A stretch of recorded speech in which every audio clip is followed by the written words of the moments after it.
എല്ലാവർക്കും നമസ്കാരം. Welcome to tasty innovations. ഇന്ന് കാണിക്കാൻ പോകുന്നത് മഹാരാഷ്ട്രീയൻ സ്പെഷ്യലായിട്ടുള്ള പാവ് ഭാജിയുടെ റെസിപ്പിയാണ്. വളരെ ടേസ്റ്റി ആയിട്ടുള്ള പാവ് ഭാജി നമ്മൾ പുറത്തുനിന്ന് കഴിക്കുന്ന അതേ രീതിയിൽ അതേ ടേസ്റ്റിൽ നമുക്ക് വീട്ടിൽ തന്നെ ഉണ്ടാക്കാം. അപ്പോൾ നമുക്കത് എങ്ങനെയാണ് ചെയ്യാൻ നോക്കാം. ഒരു പാൻ വെച്ചിട്ടുണ്ട്. പാൻ ചൂടായ ശേഷം നമുക്ക് എണ്ണ ഒഴിച്ചു കൊടുക്കാം. ഒരു 2 ടീസ്പൂണോളം സൺഫ്ലവർ ഓയിലാണ് ഞാൻ ഉപയോഗിച്ചത്. അതിലേക്ക് നമ്മൾ അരിഞ്ഞു വെച്ചിരിക്കുന്ന സവാള ചേർത്ത് കൊടുക്കാം. ഒരു സവാളയുടെ പകുതിയാണ് ഉപയോഗിച്ചത്. അതൊന്ന് ഫ്രൈ ആയിട്ട് വരണം.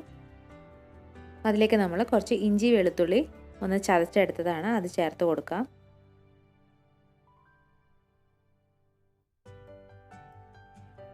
എല്ലാം നന്നായിട്ട് ഫ്രൈ ആയി വരുമ്പോൾ അതിലേക്ക് ഒരു 1/2 ടീസ്പൂണോളം ജീരകത്തിൻ്റെ പൊടി ചേർത്ത് കൊടുക്കാം. പിന്നെ നമ്മൾ ചേർക്കുന്നത് പാവ് ഭാജി മസാലയാണ്. ഇത് മാർക്കറ്റിൽ വാങ്ങാൻ കിട്ടും. ഇതാണ് നമ്മുടെ പാവ് ഭാജി മസാല. അതിലെ മുളക്, മല്ലി, ജീരകം, ആംചൂർ പൗഡർ, അതുപോലെ ഡ്രൈ ജിഞ്ചർ പൗഡർ, കുരുമുളക് പൊടി, പെരിഞ്ജീരകം, പിന്നെ ബാക്കിയുള്ള റോ മസാലകൾ പട്ട, ഗ്രാമ്പു, ഏലക്ക അങ്ങനെയുള്ള റോ മസാല, മഞ്ഞൾപ്പൊടി ഇതെല്ലാം ചേർത്തതാണ്. അതൊരു 3 ടീസ്പൂണോളാണ് നമ്മൾ ചേർത്ത് കൊടുക്കുന്നത്.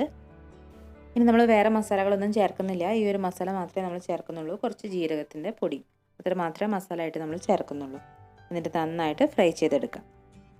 ഈ മസാലയിൽ കുറച്ച് എരിവുണ്ട്. അത് പോരാന്നുണ്ടെങ്കിൽ നിങ്ങൾക്ക് കുറച്ച് മുളക് പൊടി കൂടി ചേർക്കാം. ഞാനിവിടെ ചേർത്തിട്ടില്ല. ഇനി ഇതിലേക്ക് നമ്മൾ കുറച്ച് മഞ്ഞൾപ്പൊടി കൂടി ചേർത്ത് കൊടുക്കണം. 1/2 ടീസ്പൂണോളം മതി. മസാല നന്നായിട്ട് ഫ്രൈ ആയി വരുമ്പോൾ നമ്മൾ അതിലേക്ക് 2 തക്കാളി അരിഞ്ഞത് ചേർത്ത് കൊടുക്കണം. 2 മീഡിയം സൈസ് തക്കാളിയാണ്. അത് ചേർത്ത് കൊടുത്തിട്ട് നന്നായിട്ട് ഫ്രൈ ചെയ്തെടുക്കാം. നന്നായിട്ട് കുക്ക് ചെയ്തെടുക്കണം. നല്ല ഉടഞ്ഞു വരണം. തക്കാളി നല്ല വെന്ത് ഉടഞ്ഞു വരണം. അതാണ് ഈ കറിയുടെ ടേസ്റ്റ്. തക്കാളിയൊക്കെ നന്നായിട്ട് ഉടഞ്ഞു വന്നിട്ടുണ്ട്. നമ്മൾ അതിലേക്ക് ഒരു ചെറിയ കഷ്ണം എണ്ണ ചേർത്ത് കൊടുക്കാം. അപ്പോൾ നിങ്ങൾക്ക് വേണമെങ്കിൽ ആദ്യം നമ്മൾ ഓയിൽ ഉപയോഗിച്ചിട്ടാണ് ഫ്രൈ ചെയ്തത്. അതിന് പകരം വേണമെങ്കിലും എണ്ണ ഉപയോഗിക്കാം. അതിൻ്റെ കൂടെ നമുക്ക് കുറച്ച് ഒരു നുള്ളു കസൂരി മേത്തിയും കൂടി ചേർത്ത് കൊടുക്കാം. എന്നിട്ട് നന്നായിട്ട് ഫ്രൈ ചെയ്തെടുക്കാം.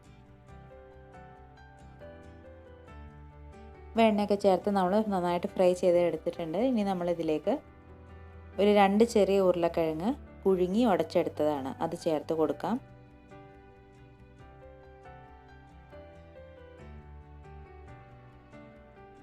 ഇനി നമ്മളിതിലേക്ക് ഒരു 1/4 കപ്പ് ഗ്രീൻ പീസ് വേവിച്ചത് അതും കൂടി ചേർത്ത് കൊടുക്കാം. വേവിച്ച് ഉടച്ചെടുത്തതാണ്. ഇതേപോലെ നമുക്ക് വേണമെങ്കിൽ കോളിഫ്ലവറും ചേർത്ത് കൊടുക്കാം. വേവിച്ച് ഉടച്ചെടുത്തിട്ട് ഇതേപോലെ ചേർത്ത് കൊടുക്കാം. എല്ലാം കൂടി നന്നായിട്ട് മിക്സ് ചെയ്തെടുക്കാം. ഇത് ഡ്രൈ ആയിട്ടുള്ള ഗ്രീൻ പീസാണ് ഞാനിവിടെ വേവിച്ചെടുത്തത്. നിങ്ങൾക്ക് വേണമെങ്കിൽ പാക്കറ്റിൽ വാങ്ങുകയില്ലേ ഫ്രോസൺ, അതും ചേർക്കാവുന്നതാണ്. ഇനി നമ്മളിതിലേക്ക് ആവശ്യത്തിന് വെള്ളം കൂടി ചേർത്തിട്ട് നന്നായിട്ട് വേവിച്ചെടുക്കണം.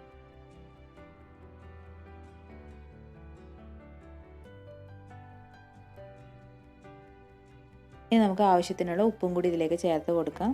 എന്നിട്ട് നന്നായിട്ട് തിളപ്പിക്കണം.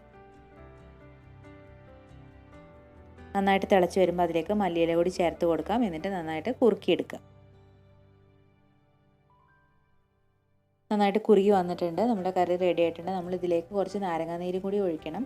അതുപോലെ തന്നെ സെർവ് ചെയ്യുന്ന സമയത്ത് കുറച്ച് സവാള അരിഞ്ഞതും കൂടി ചേർത്തിട്ടാണ് സെർവ് ചെയ്യുക.